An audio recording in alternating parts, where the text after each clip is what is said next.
All right, good afternoon, ladies and gentlemen. Thought we had it. There we go. Good afternoon, ladies and gentlemen. We'll call our hearing to order. This is a committee hearing on a professional licensure study committee. This is our second hearing on this topic, and it's our intention that this will be our final hearing. As I hope you are aware, our resolution sets forth the parameters of what it is we're going to consider in this hearing, and that is board's operation and funding. So what we're looking at is how the various licensed professions boards, the 41 boards attached to the Secretary of State's office, currently operate, the level of service they provide, whether or not they have adequate funding to provide that level of service, and any recommendations that would make modifications to that level of service or the funding that is necessary to serve your profession. We're not taking testimony on anything outside those parameters. We're not going to hear testimony of any profession that is thus far unlicensed that would like to be licensed. We're not taking any testimony on anyone that wants to move their administrative attachment from one department to another. We're not taking testimony on any interprofessional license spats or disputes about a service level or scope of service or anything such as that. So I want to hear from the various licensed professions. I want to hear from individuals and individual practitioners, but we are going to ask that you keep your comments narrowly focused on what it is that the resolution authorizes this committee to study. I'll be the arbiter if we get outside the yellow lines, and we'll politely ask you to move back to the center of the road if that should happen. We're going to start and hear some industry testimony. Hopefully, we'd like to hear from testimony from any of from the perspective of any of the boards, the various licensed boards.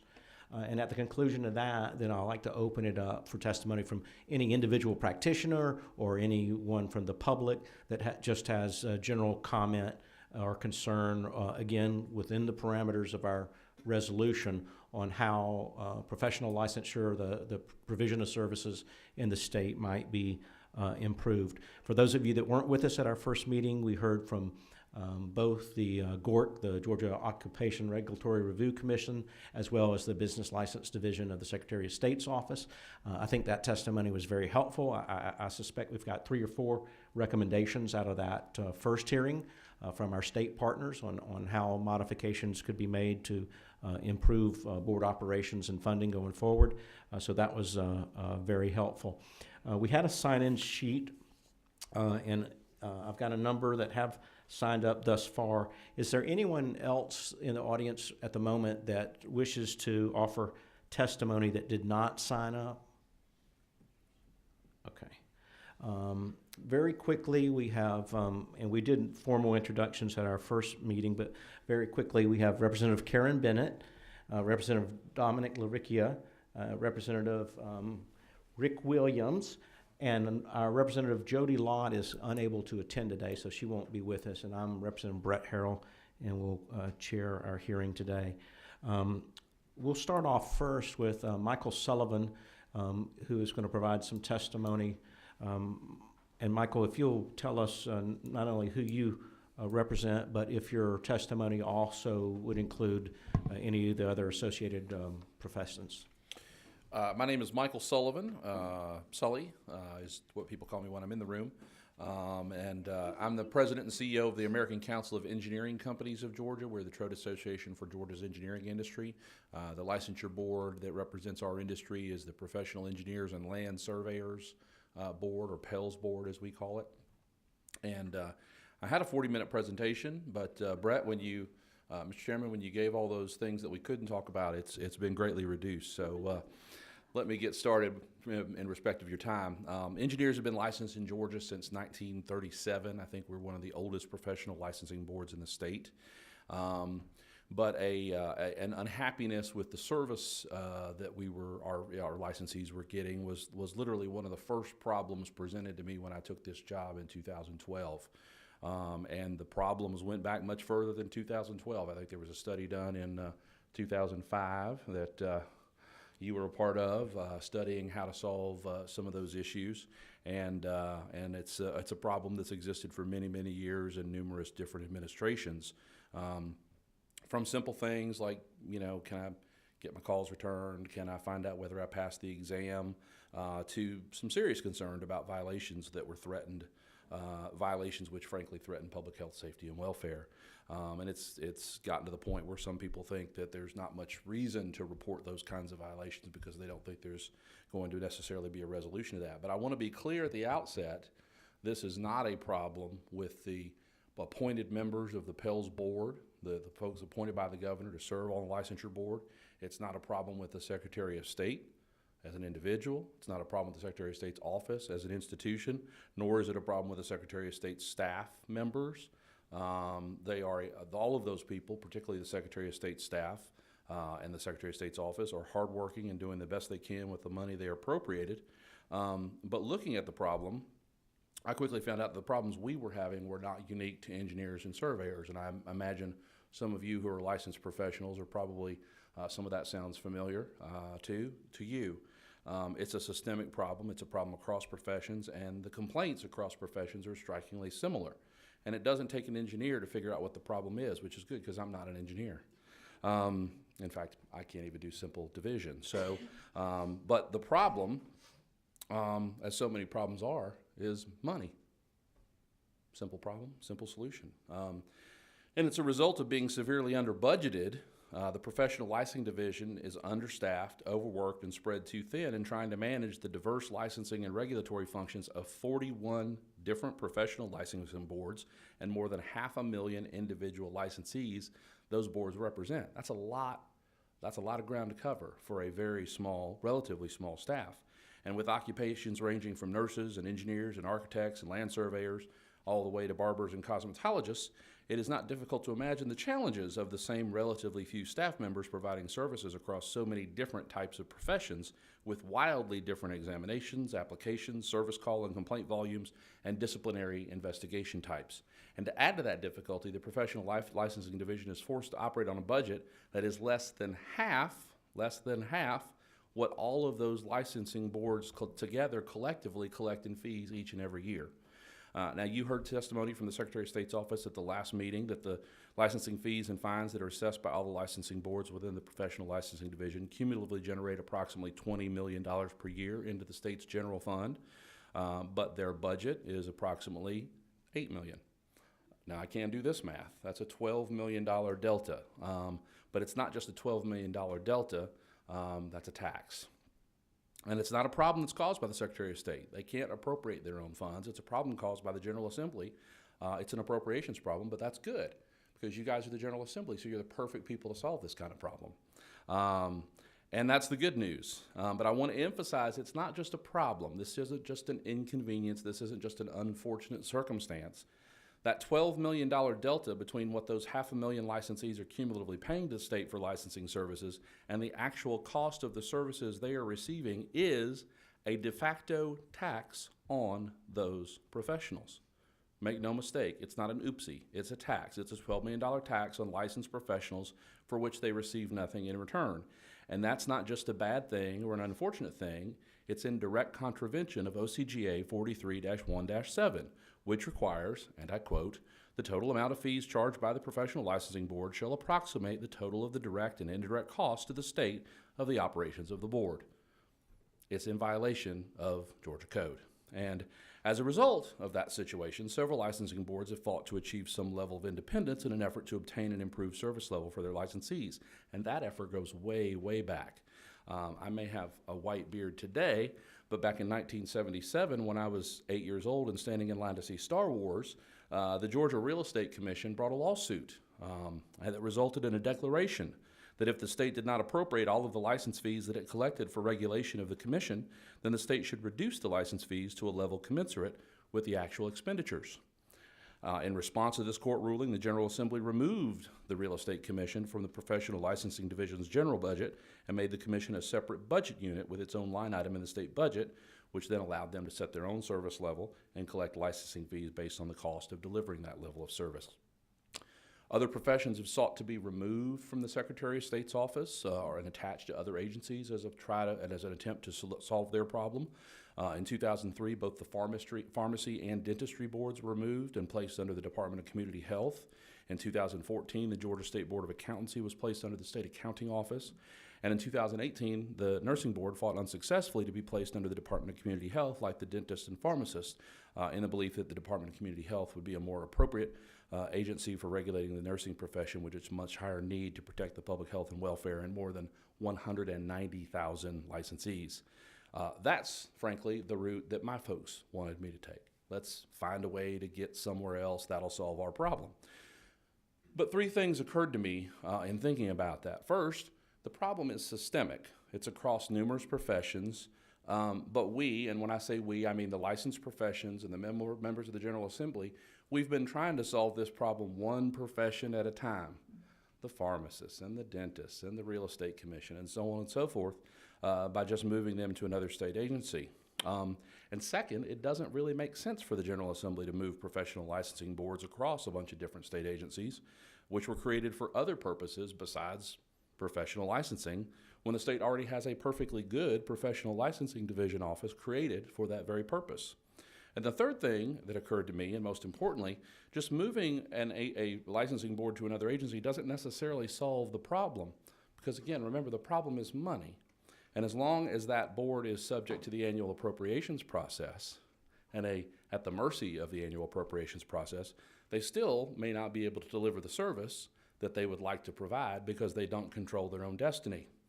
That's because there's a total disconnect that currently exists between the licensing fees charged by a board and the annual appropriation given to that board to operate. So that problem can only be solved by introducing legislation that does three things. First, it needs to give individual licensing boards, each individual licensing board, the ability to determine the service level it would like to provide to its licensees. That means deciding their own staffing levels. Do they need their own executive director? Are they happy to share with other professions? Do they need their own investigators or other administrative staff, or can they share those as well? Do they need their own office? Where does it need to be located? For example, professional engineers, about 85% of the engineers in Georgia and the engineering companies in Georgia are located in the metro Atlanta area. That would probably be the logical place for our office to be located. Second, it needs to give each board the commensurate ability to set a licensing fee that will pay for the costs associated with delivering that service level. Third, you have to create some sort of statutory or, in an ideal world, constitutional guarantee that the board will actually receive a budgetary appropriation approximate to the total of fees it's charging. And that third point is really the most important point. The statutory protection is important because the appropriations process, well, let's just say it often involves looking for new and untapped sources of revenue. So cutting the budget of the professional licensing division while reaping the windfall of the revenue generated is always going to be a temptation, even years and years and years later. And this is most particularly true in lean budget years, which is also when some of the members of professions may be most tempted to cut corners or skirt regulations which protect public health, safety, and welfare, and when enforcement staff will be most sorely needed. We certainly saw this in the engineering profession during the economic downturn. Folks were doing some things that they probably ought not have been doing because they felt like they had to because of the economic circumstances.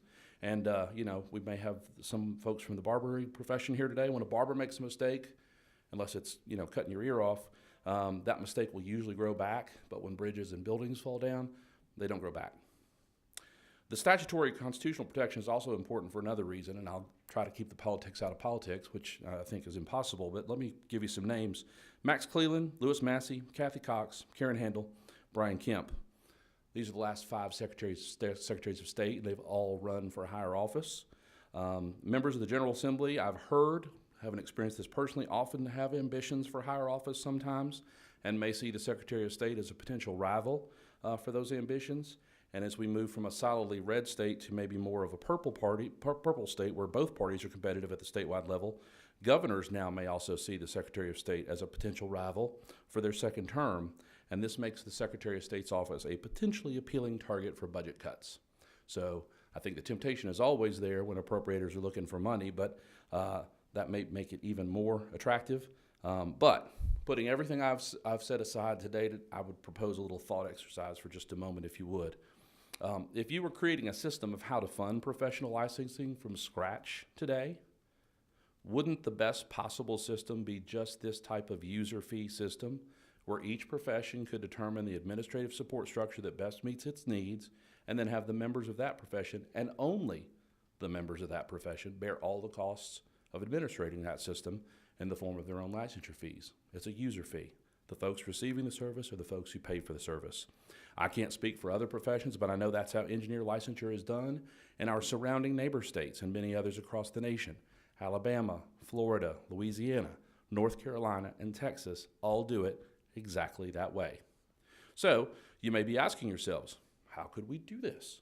I'm no expert on either professional licensing or the appropriations process, but as best I can tell you, you've got three options. First, you could pass a constitutional amendment. That's probably the best way to do that. That's the most certain way to do that. And this would allow licensure fees to be segregated rather than deposited into the general fund as required by Article 7, Section 3, Paragraph 2 of the Georgia Constitution. There are lots of exemptions, however, already in the Constitution to that particular provision. Here are some of the exemptions that the General Assembly has already seen fit to create segregated fees for: agricultural fees, workers' comp fund, various court fees and fines, State Children's Trust Fund, Seed Capital Fund, Indigent Care Trust Fund, Emerging Crops Fund, Brain and Spinal Injury Trust Fund, Roadside Enhancement and Beautification Fund, Dog and Cat Reproductive Sterilization Support Program. Meow. Dedication of fees from special license plates to agencies or nonprofit corporations. There's actually a segregation that can go to nonprofit corporations. Safe harbor for sexually exploited children fund. The excise tax imposed by general law on the sale of fireworks dedicated to the provision of trauma care, fire services, and local public safety purposes. And of course, the excise tax on motor fuel, which is dedicated in the Constitution to roads and bridges. Constitutional amendment is obviously the heaviest lift. You've got to get your constitutional majority in the House and the Senate, but it would provide the highest protection, and I would submit to you would provide very little controversy. This should not be a controversial proposal that licensure fees go to support the operations of the licensing board that imposes them. And it's been done many times, and this proposal would likely be met with little or no controversy. So that's the first way. The second way would be to make each licensing board a separate budget unit pursuant to the Budget Act. That's what the General Assembly did with the Real Estate Commission in 1977 as a result of that lawsuit.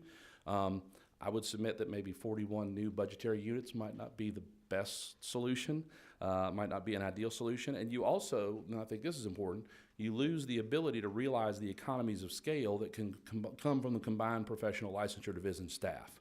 Not every profession is going to want to be its own independent budgetary unit. They may want to share those resources and be able to avail themselves of the benefits of the professional licensing division. The third option would be to split the baby with a statutory solution. And what I would propose is similar to what we did in House Bill 170, the Transportation Funding Act of 2015, as it related to the $5 per night hotel-motel fee that was charged. Of course, the excise taxes in that bill were constitutionally dedicated to roads and bridges. The $5 fee, what they did was they basically provided that if in any year the General Assembly didn't appropriate the amount that was raised by that fee, the amount would be reduced by 50%. Of course, in this case, a 50% reduction wouldn't actually be much to scare the General Assembly, because with $20 million coming in and $8 million being budgeted, 50% reduction would actually be an increase in what the licensed professions are currently receiving in the budget. So we would propose a much higher penalty to that to make sure that it actually did create some pain. We also believe that appropriate checks and balances should be put in place to ensure that the service levels and fees are reasonable, and particularly that they do not create an unnecessary barrier to entry for any licensed profession. We don't need licensure fees being used as a gatekeeping function. So an annual audit and report to the General Assembly, which has the appropriations power, and the Governor's Office, which is where the appointees of the licensing boards come from, would be a good start. In addition, we would also recommend providing funding for the existing Georgia Occupational Regulatory Review Council that would allow the council to provide better and more frequent oversight of occupational licensing. I do have copies of just a quick and dirty versions of both the constitutional amendment draft and the statutory draft. I'd be happy to share with the committee. We look forward to continuing to work with the committee, and I'd be happy to answer any questions. Any committee members have questions of Mr. Sullivan at this moment? Mr. Sullivan, give us, so to kind of sum up, I understand that you want to move toward more fee-for-service, more autonomy for the board to determine that level of service. Can you give me an example in your particular industry of maybe an expansion of service level that you don't have today that it would be, that your industry would desire? Yeah, I think, I don't know if it's so much an expansion, but for example, some of our regulatory infraction investigations, we, for example, would like those to be done by a licensed professional engineer who ideally is familiar with the subject matter. That would make those investigations, more effective. I know a lot of our folks would like to have an office that was located in Atlanta rather than in Macon, because it's difficult for some of our folks to get there for the meetings with the distance from where most of our folks are. I don't know. Yeah, again, I don't know that it's so much a different type of service that we would provide, just a more robust level, some efficiencies, some responsiveness that we'd like to address. In your estimation, is your particular industry that is generating license fees for the operation of the Pels Board, in your particular estimation, you feel that the total sum fees coming in to the state for the operation of the Pels Board exceeds the cost of the level of service, and therefore that difference in total, $12 million, that total difference is not in your industry or your board, but it's your estimation that your board is a net contributor, and that contribution over and above the expense to operate the board, in using your words, was a tax.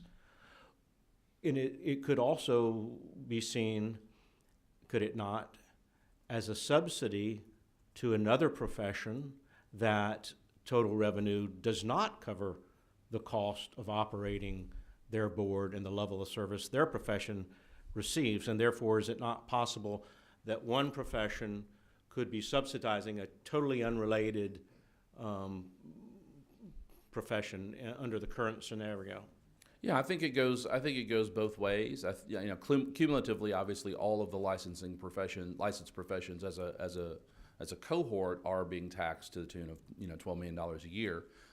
But how you divide that within the professional licensing division, when you have executive directors and staff that are serving multiple boards with disparate numbers of licensees, disparate licensure fees, it would be hard to unpack. But it's certainly possible to suggest that some of the licensed professions, which have a large number of licensed professionals, so 190,000 nurses or 30,000 engineers, that even if their individual licensure fees did not look exorbitant, that the totality of those amounts compared to the service that they were receiving made them donors to the office that then subsidized professions which maybe had smaller numbers of licensees, for sure.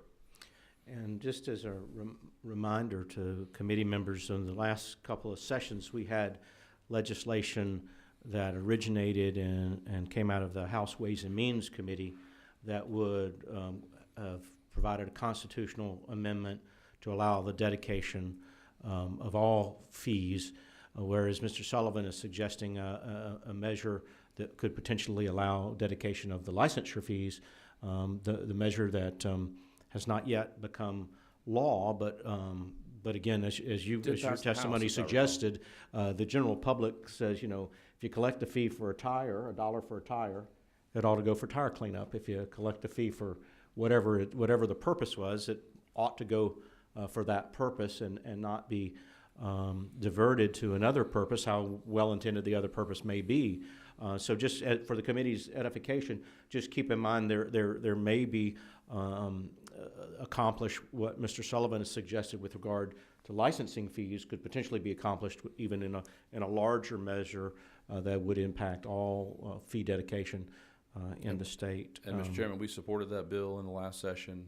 I know it passed the House, never got a hearing in the Senate, but we did support that legislation. And when you look at those exemptions, we're already on letter P in the number of exemptions that are in that one code section in the Constitution. A better approach might be to create one blanket exemption that would allow for the dedication of fees subsequent to that. All right, seeing no final questions, thank you, Mr. Sullivan, Thank for you, your Mr. Chairman, testimony. committee members. We'll now hear from our licensed professional counselors. Ms. Mackey?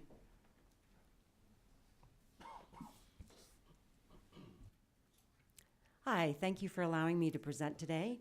Thank you, Mr. Sullivan, for summarizing a good portion of what I was going to say, because it also applies to the Georgia Board of Professional Counselors, Social Workers, and Marriage and Family Therapists.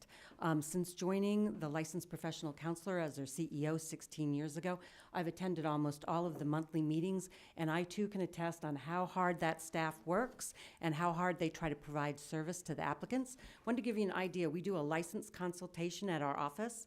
This notebook contains about 2 months' worth of the communication that the staff tries to help the applicant with the process. So the staff works exceptionally hard. I'm told that our staff of 3 oversees 9 other boards. Our board is a composite board made of 3. Georgia is proud to say that we were one of the first to be licensed to license our mental health professionals. Since that time, a handful of universities offered the master's degree. A person has to then intern for 4 years, pass a national exam in order to apply for licensure. In that time, Georgia has grown to 25 brick and mortar universities that are offering degrees, plus 80 online universities in which our military uses being deployed overseas. So applications at the licensing board are not going to slow down. These universities each university produces 60 applicants approximately per year, times 25 universities, plus the online universities. We're seeing our applications simply overload the staff and the board members. They're not able to do policy. They're not able to spend time on ethics complaints. The Marriage and Family Therapists section, of which there are 3 LPCs on the board, 3 LMFTs, and 3 LCSWs, licensed clinical social workers, licensed marriage and family therapists, and licensed professional counselors. The group, the MFTs, worked for 5 years to make some corrections and 2 paragraph upgrades in their rule. Why did it take so long? Mainly our board spends a lot of time on the professional counselors, simply because there are 8,000 licensed professional counselors in the state, approximately 3,000 licensed clinical social workers, and approximately 800 marriage and family therapists, but they work as a unit. So I just want to once again thank you for summarizing the difficulty that the staff is up against. Thank you for also talking about the ethical issues. The ethical complaints are taking an exceptionally long time. If a licensed professional counselor has a client who's a child in the middle of a contested divorce, and the non-custodian parent asks for records, obviously the LPC, the mental health professional, is not going to give them the records. A complaint is filed with the licensing board. If that LPC is notified that they have an ethical complaint filed against them, they must report to the insurance panels. The insurance panels removes them from the panel. They no longer can collect reimbursement for seeing the client. Most of my members, and I have 5,000 members, are independent business people. When they can't get reimbursed from their insurance company, you have a clog in the system. So I don't know if you have any other questions, but I did want to refer to our application fee is one of the lowest in the United States, and I will email this to you. It's complete documentation about becoming a licensed professional counselor across the United States. Alaska is a little bit cheaper than we are, less expensive for the application fee. So I will email that to you. But we would really like to see staff be brought on. Again, the staff works very hard down there, tremendous amount of communication getting people through the process, but it's not slowing down. Last month, they reported they had 350 applications, new applications. One thing that the staff and the board did that was creative, the licensed professional counselors, social workers and marriage and family therapists on the board review every single application because the work that they do out in the field can be complicated. But in order to speed up the process, if they've reviewed the application and all that's missing is the exam test score, they have authorized their staff, when the test score goes in, move ahead and make sure the person's communicated with that they are licensed. So they have tried very creative ways to move the applications through as quickly as possible. Thank you for your time. Did you have any questions? Any members of the committee have a question for Ms. Mackey? Representative LaRicchia, your number 23. And I meant to ask the other gentleman, but when we talk about the fees, I guess they're different for every group. What, do y'all mind sharing what the, It's $100 for the Okay. application fee. Sully? Our renewal fees are $50. They renew every 2 years. Okay. I just guess in our first meeting, I probably missed it, but I guess they're different for every group, ranging from 50 to 350 or more, I guess. Each board decides their own fee. Okay. All right. Not much incentive to raise it. Representative Williams. Too. Thank you very much. Both of you have been a wealth of information. If you have a complaint against LPC, who investigates that complaint? Do you have investigators out of your office? I'll tell you that one of the government processes that I'm most impressed with is the security and the confidentiality in which our licensing board and the Secretary of State handle ethical complaints. The only reason that we hear them is over the course of 16 years of being there is people will come to us and say, a complaint's been filed against me, what do I do? This is the situation. Most of what we're seeing is in divorce cases where there's a custody issue. That seems to be the highest amount of complaints. Again, the process is very secure as far as how it is handled. I don't really have any insider information. I do know that when a complaint comes in from someone, we do direct them to the Secretary of State's website, has an online form in which it's sent in. I do know of others that have told me they have reported a situation and what they got back was a detailed letter. I understand from some others that have gone through the process and trying to clear up a situation where it's very complicated with records and HIPAA and confidentiality. So there's not a lot of information that a mental health professional can release to a non-client. So those are mostly the complaints that people are seeing. It's a paperwork record issue. Mr. Chairman, can I go further? What I'm asking, maybe I misstated my question. If your board receives a complaint on a counselor, who investigates? Does your board have an investigator? No, we're a nonprofit professional organization. We do have an ethics chair and an ethics committee, and they do an initial consultation. And then if it's something simple where we explain who can have paperwork and who cannot, if it's not, we tell them it's their responsibility under the Code of Ethics 135-7 for them to report to the licensing board. Okay. And so that's That would be, we have a pool of investigators at the Secretary of State's office. okay. That would be, That If would you don't come under mind, would you y'all. come to the podium and give us your name, if you don't mind? And if you don't mind, give us your name and the organization you were with. hi, I'm Darren Mickler. I'm the acting division director for the professional licensing boards, All right, Darren. as well as the executive director of the engineering board for the last 17 years. Okay. But we do have a pool of investigators. I think we've had as many as 20, and now maybe we have 15. It's difficult, you know, in this climate. They can move to cities, counties, and get more money. It's been difficult to hold on to them. You know, it's difficult to get them trained and then keep them. But we do have a pool that does everything from nursing to engineering to cosmetology. So it's, you know, they see a lot of different things. So, I'm sorry, can I go ahead? Let me do this. Yeah. If you'll, let me pause for a moment, if you'll step back, because you're probably going to generate a couple of questions, and we may come back to you in just a moment, if you don't mind.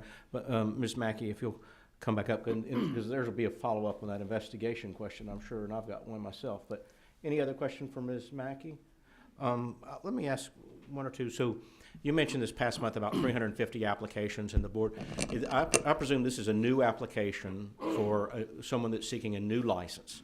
And your testimony was the board reviews each and every one of those.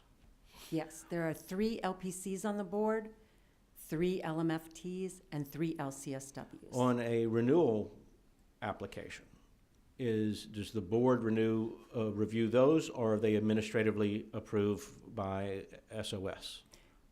By SOS, it's an online system, except for the audits. When they are audited, they do review each audit in reference to their continuing education. Okay. But when they go to renew, they go online and pay a fee. Okay, so the renewal is completely, you check off the boxes. All the boxes are checked, your license is renewed. Yes, sir. Share just a brief moment, I don't want to keep you too much longer. What is the board subjectively looking at on that initial license? On the initial application? Yeah, on that initial application for license, yes, ma'am. They're looking specifically at the work environment and at the clinical supervision and the supervisor. And that is a characteristic or experience or level that clearly the board feels cannot be administratively approved? Yes, absolutely. And- Work environment is very unique in Georgia. You have several different layers, and a lot of our counselors, interns, may have 4 different jobs. Okay. Okay, very good. All right, thank you. Thanks. Thank you. Now, if you don't mind, and Darren, I think, let me let Representative Williams continue and follow up with that Thank you. level of questioning. Yeah, I just wasn't sure how the investigations went on the different, like engineers. So your investigators would investigate a complaint on an engineering firm? Sure. And how are your investigators trained to investigate an engineering firm? All right, well, the way it starts, we receive the application or the complaint into the office. We review it, and then we have a board member, an engineer, who we call him the cognizant, because he's the only one who will know which firm that we're investigating. He'll look at it, determine if it's a valid complaint, then he'll write up what he wants the investigator to go find. What information does he need for the board to make a decision? We'll give that to the investigator and send them out to do that. And I think they do a great job with what they have, I think so. I think the problem is the number of investigators and the number of complaints you have. I know that you're shorthanded. I think we've seen quite a few of the license types where complaints have doubled Yeah, in the last year. I know engineers were very close to doubling this past really. year. Okay, thank you, Mr. Chairman. Mr. Mickler, and this may be just a complete outsider's thinking, so correct me where I'm wrong. But you have an investigator that's investigating a number of different professions and different industries. What happens when there's a complaint that requires industry-specific knowledge? What does your investigator do in that instance? He'll bring the information back, and we can hire a subject matter expert. I think $300 we have to hire a subject matter expert. So there's an investigation. The investigator goes out on the field, or potentially goes out in the field to a particular location, makes a determination that there's some industry-specific knowledge that would be helpful to know whether or not this is a valid complaint or not. The investigator realizes he doesn't have the ability to make that judgment on the spot. So now he comes back to the office, Correct. goes through a process of retaining an outside expert to review that data and make a recommendation. That's correct. All right, so that's clearly could be a bottleneck, right? I mean, of getting an answer. Representative Bennett. Wait. Thank you so much, and I apologize if I'm asking a question that you've already answered, because my mind went for a second after lunch. Two questions. The qualifications of your investigators, did you mention what the qualifications are of your investigators? And the second question would be for when the investigator comes back in, recognizing that they do not have the specific knowledge needed, does that investigator hire or retain the specific industry investigator? The first question, we usually hire investigators that have been with sheriff's department, police department. You know, they're already post-certified. That's where we get most of those. And the second question. The second one was when they decide or determine, when that investigator determines that they need a industry-specific person to go out and Right. research that, So, does that investigator then hire, or how does that work? no, they would come back to the office and we could ask maybe the professional society to find us someone qualified in that area. Okay, thank you. And Sully wanted me to make sure you guys knew, we have inspectors and we have investigators. So the inspectors, they're, I think, you understand that, okay. Okay, thank you. Next, we have, I think, Dr. Bachtel, Advanced Practice Nursing.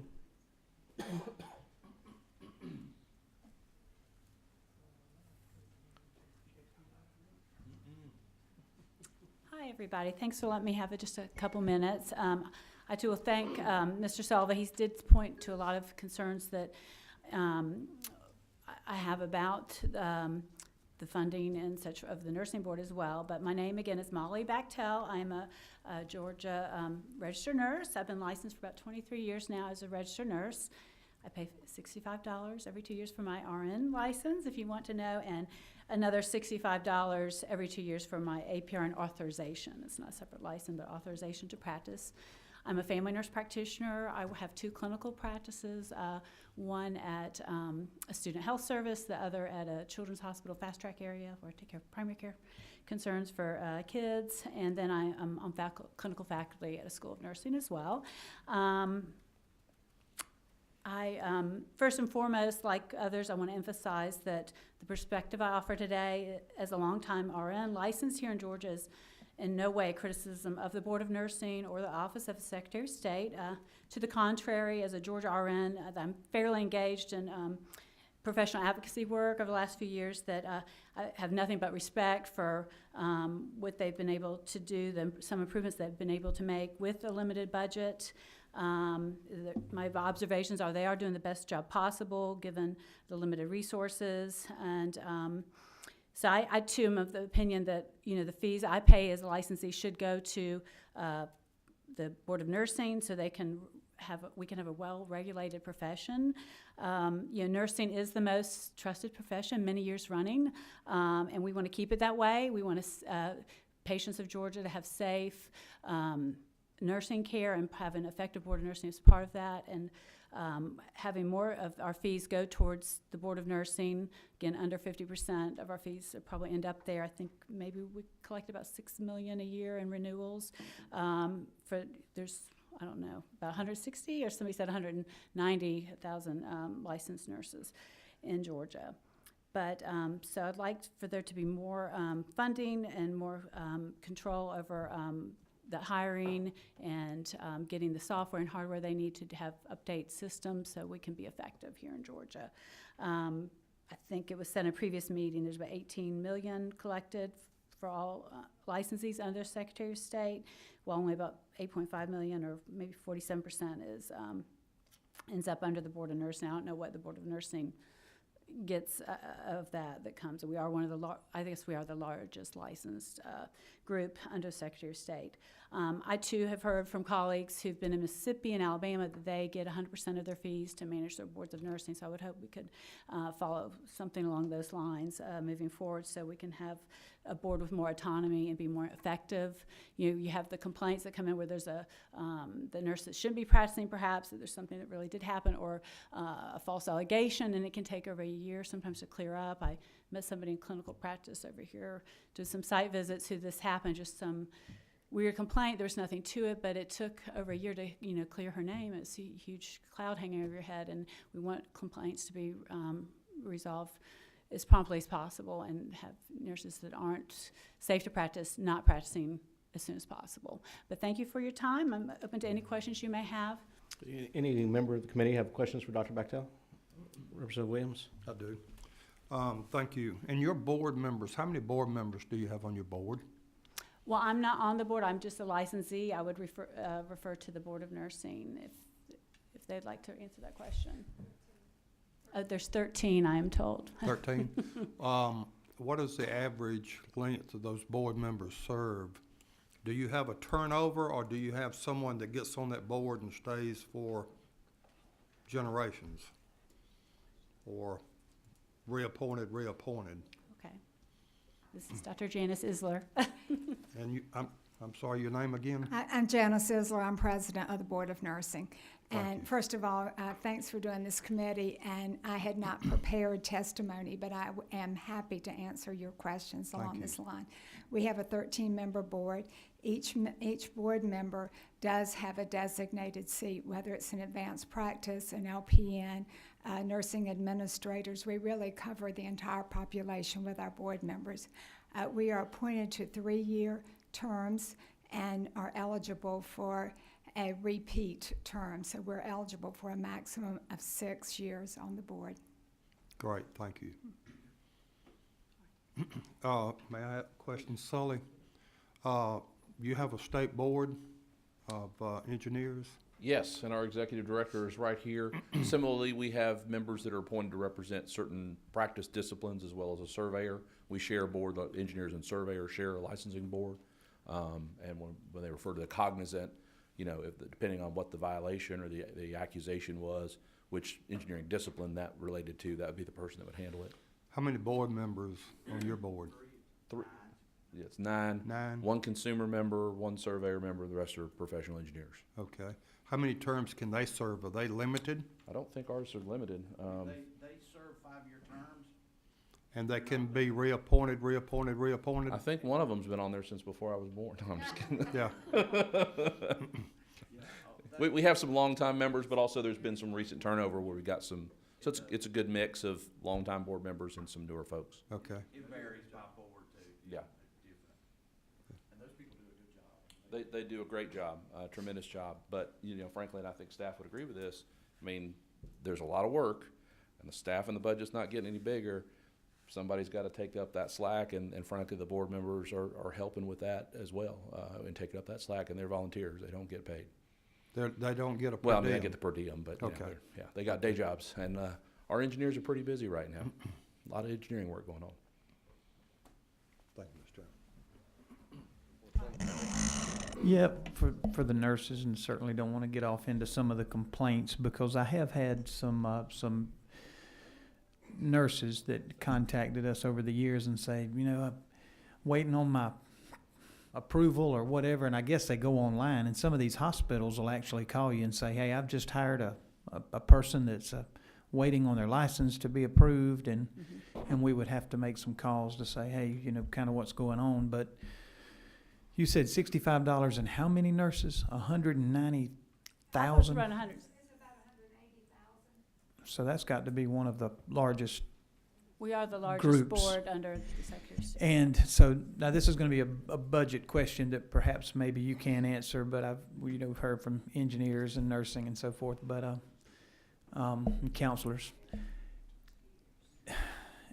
And this may be a question for our chairman, but I'm still just kind of listening and trying to imagine why all of that money doesn't go to the licensing, the licensing division or whatever. That's on us. And That's us. that's right. And That's so Yeah, over the like years, the realtors. Yeah, I mean, that's. I guess over the years, would that have been an appropriation or something by the governor or just the It's legislature or both? Included in the budget process. It's a appropriation throughout the appropriations process. So part of I think the work of this committee is if we are in agreement that more of that funding, if not all that funding, Right. needs to go to the licensed professions, then part of our work will be to go out and communicate with our fellow House and Senate members the importance of allocating those funds where they're generated, short of some other kind of constitutional amendment. Representative Bennett? Thank you. I have a process question. The volunteers that serve on each individual board, the board members, are the board members reviewing the applications, or is it staff, a general pool of staff that review the applications? It's both. Usually, or some boards have, engineers in particular have what we call model law. If they went to Georgia Tech or some accredited college, and they have 4 years' experience under a licensed professional, and they've had both of their exams, staff can just say, okay, they're good, send them on. If they're more difficult than that, or some other boards, they have their board members review the application. Some boards, all of the applications are reviewed by board members. Yeah, I think for most of us, it's a mix. Could I follow up? Could I ask the nursing board who reviews your applications? We have guidelines that allows the staff to go ahead and administer the license if indeed there is nothing outside the abnormal. Their NCLEX is passed, their criminal background check is fine, everything, there's no history of arrests or anything like that.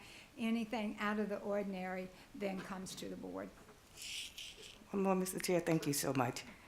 And so does each individual board have their own staff that are paid through your percentage of money that comes to your board? The Board of Nursing, if I'm remembering correctly, has 19 staff members that work exclusively for the Board of Nursing.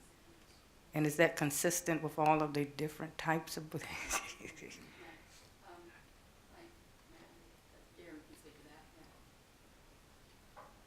The engineers are grouped in with architects, interior designers, foresters, geologists, and landscape architects. So our staff of 4 reviews applications and complaints for all of those, I think, for each section. And we have 6 or There's 3 healthcares, nursing is sort of standalone. We have 4 trades. 4 trades. So, multiple boards.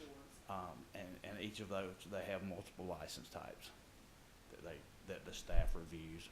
There is a varying level of staff support for the various boards, and many of the staff serve multiple boards.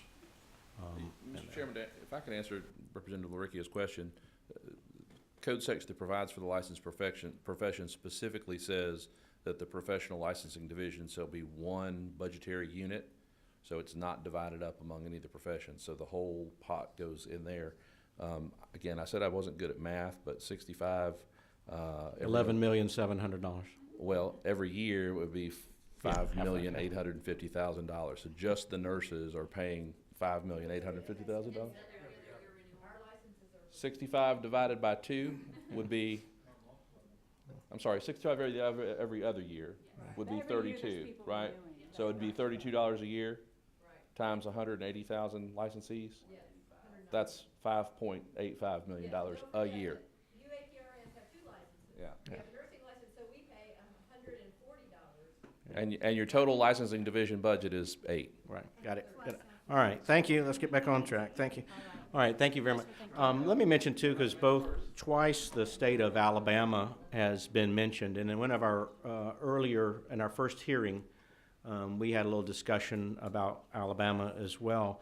And the point was made that Georgia invests about $8 million total to operate all our boards, and Alabama is spending $38 to $40 million a year operating all their boards. But keep in mind now, that is 100% industry revenue. It's not taxpayer funds paying this board. It's a higher level of service being provided for that. So, and what we've heard from a number of the practitioners today, if I heard correctly, was we need a higher level of service. First, consider funding us with the money we're already paying. But then 2, if our level of service exceeds that, we're willing to pay to generate the level of service as Dr. Bechtel mentioned. You know, nurses are seen as one of the most favored professions, and that's, you know, you don't want a black eye on that profession. They're invested in maintaining a high level of public standard in the you know, in the public, and so they want their board to operate efficiently and effectively. So Alabama does operate a little differently. The investment is different in Alabama, but it is paid by the various industries that are being licensed. So it's not a burden on anyone other than the industry that's demanding that level of service. If you want to come to the microphone if you have a quick comment. And then we're going to move to, is it Mr. Davis from Nursing Association? Carol Hayes, I'm a nurse midwife, have been for 30 years here in Georgia. I'm licensed in Alabama also, and I can tell you that the service from the Board of Nursing in Alabama is excellent. Responsive, quick, easy. You get a nice hard plastic copy of your license with, it's beautiful. Georgia is awful. It takes us forever to get new hires licensed. We can't get people into jobs because it takes months. The students are submitting the same paperwork over and over again, and it's in 3 different places, and the board is understaffed.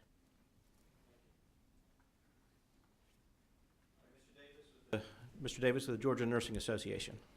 Hello, my name is Tim Davis. I'm the Director of Membership and Government Affairs with the Georgia Nurses Association.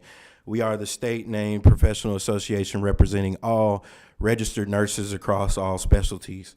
And so a few of the things that I had notated have already been touched on today, so I'll be brief on those. I did have a few things that I wanted to bring to your attention that have not been mentioned today.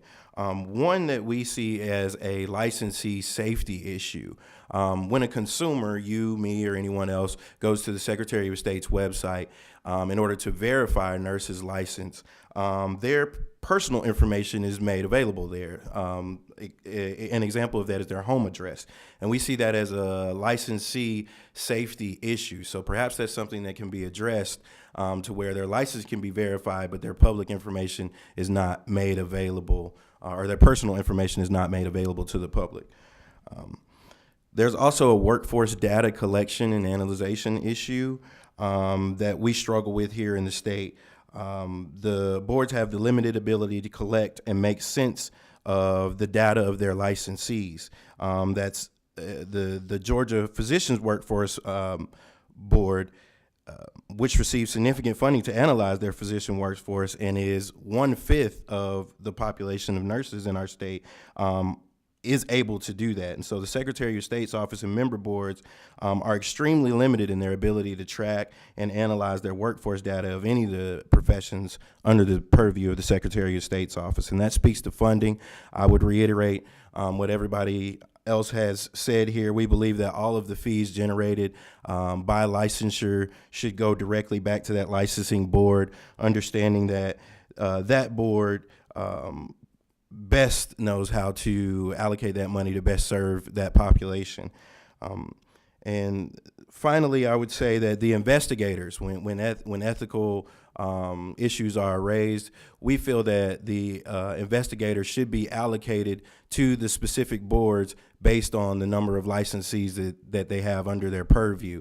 We think that this would not only grow the expertise of the individual investigators in that specific license silo, but it would also allow them to address some of the cases that they have open in a more expeditious manner. And with that, I'll...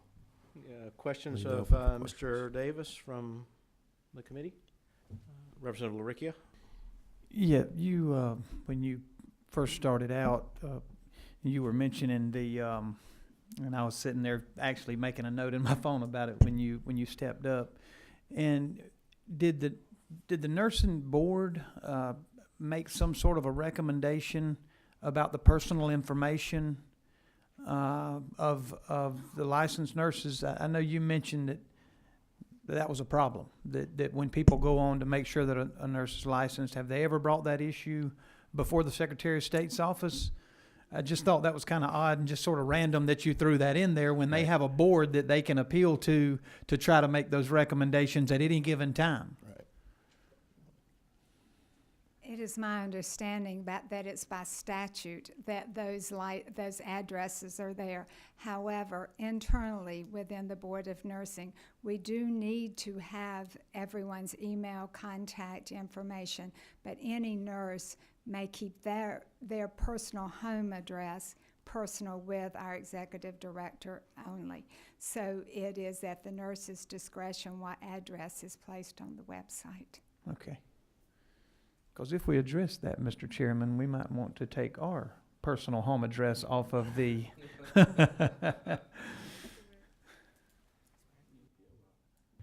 right, any other question for Mr. Davis? Thank you, Mr. Davis. If there are no other questions, I just want to say that, you know, the existence of this committee is to be lauded and applauded. And I want to thank the chair and also all of the members of the committee for giving us this forum and platform to be able to bring our recommendations forward. So thank you very much for your time. Thank you. National Association of Social Workers, Mr. Ted Bordeaux with the Bordeaux. National Association of Social Workers Georgia chapter. Our president, Cheryl Harris, sends her regards, but couldn't make it here and provided me with a letter to read some recommendations. You know, we echo much of this testimony that you've heard today with regards to funding and fee distribution. And in the event that there's increased capacity from that, we have some recommendations regarding public safety and public trust. First of all, with consumer safety, with the number of audits that are done, we have a fixed number of audits that are provided each year, and we think that with an increased capacity, you could increase the audit percentage to maintain a greater knowledge of the continuing education that is required by those social workers. We also have a request that a modernization of how the professional licensure boards would meet, in that licensees tend to rely on the rule changes and consumer concerns from the professional standard associations and not the licensure board itself. And if the associations are considered important to staples at scheduled professional licensure board meetings, due to travel limitations and schedule constraints, they may be limited in attendance. And an electronic means to attend the meeting would offer an advantage to the organizations and associations and the users. And so we'd like, you know, to express that what everyone else has said in regards to funding, and then add those two. Begin that second point again. We think that the licensees would have a better understanding of new rules and regulations Did you say somebody tended to rely on the associations that also represent the licensees from the boards. So clarify that a little bit. The licensees join tend the to association. rely more on the Right, associations. to spread the message of the board's rulings and rule changes. Okay. We also think it would be beneficial for the review of a video conference for the actual individual licensees if they had time to view that message.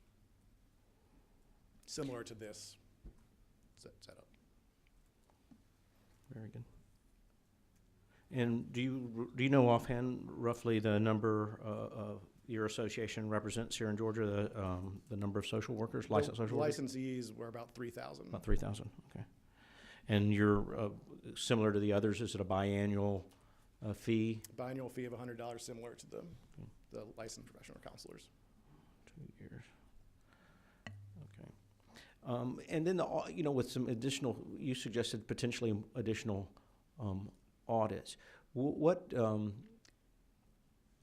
other than continuing education requirements, are there other items that the auditors on a routine basis are looking for?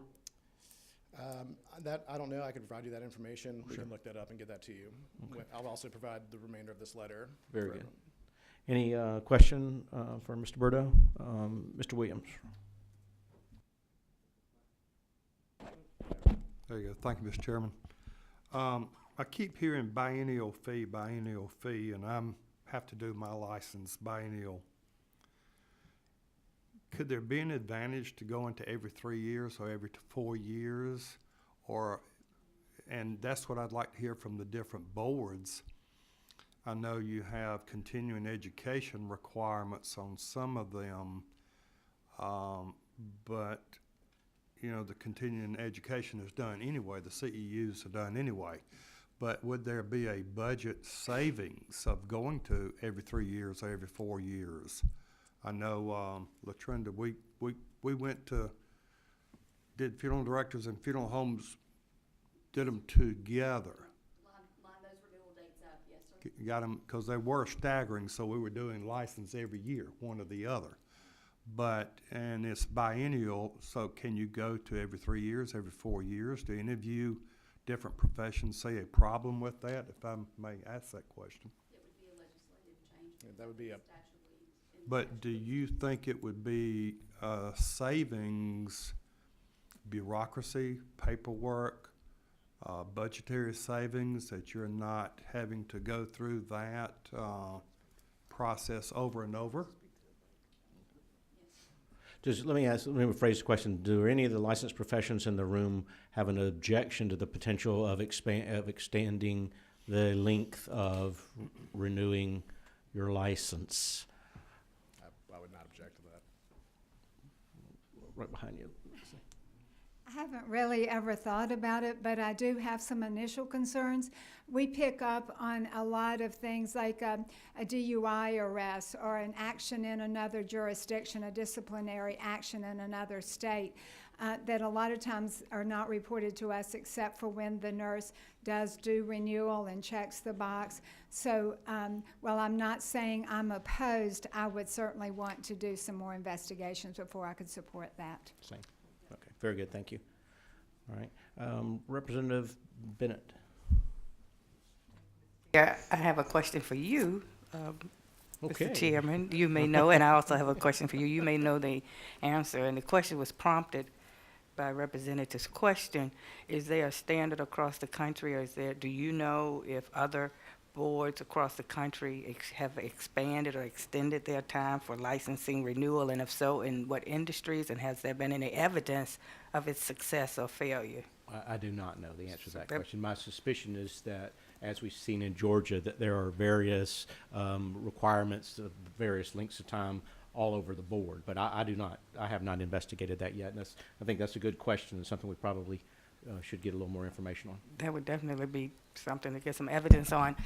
Sir, did I understand you to say that most of the licensees rely on their professional associations rather than their boards to get information about board? I would say part of the association's goal is to let the licensees that are members know that the new changes or rule changes. So it's a membership Right, as a benefit of them. benefit. Thank you. Any other questions? Thank you. Thank you. All right, Ms. Ramelli, American Massage Therapy Association.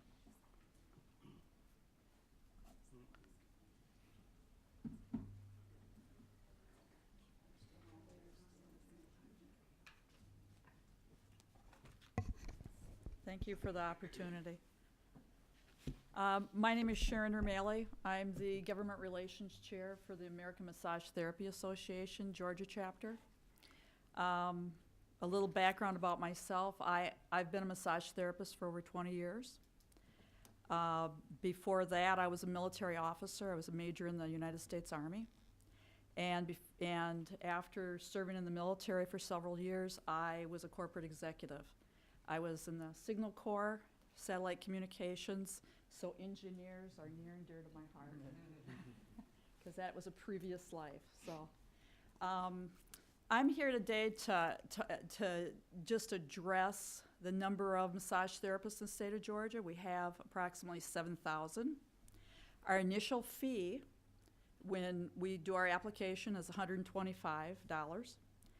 We, every 2 years, our fee is $75. We are one of the smallest boards, smallest group of 7,000.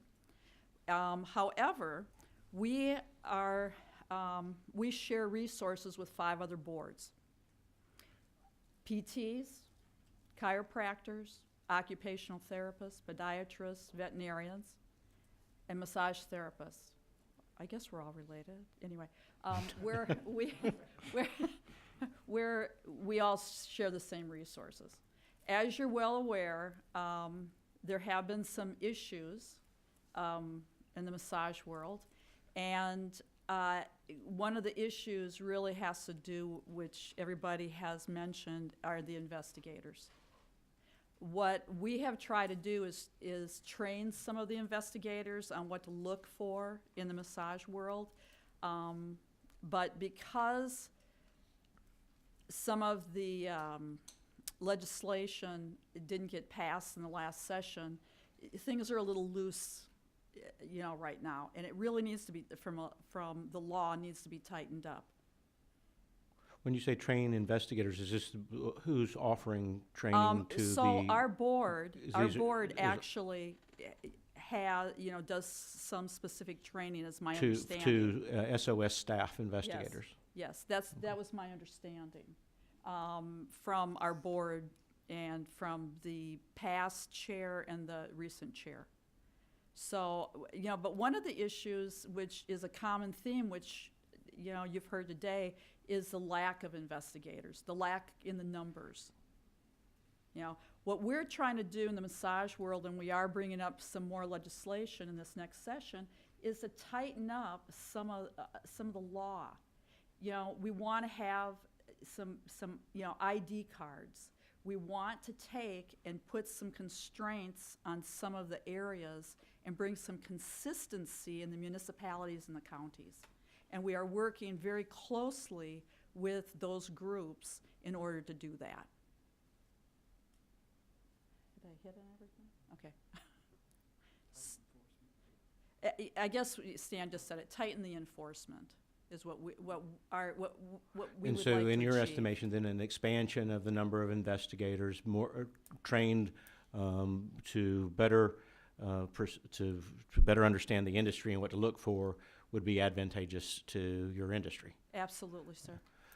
And as many of the others have stated, developing that higher level of service, that more industry-specific training, with 7,000 practitioners or whatever, you are also in alignment with the others that whatever that kind of fee for service, whatever it takes to provide that level of service in our industry, would be borne by your industry rather than someone else.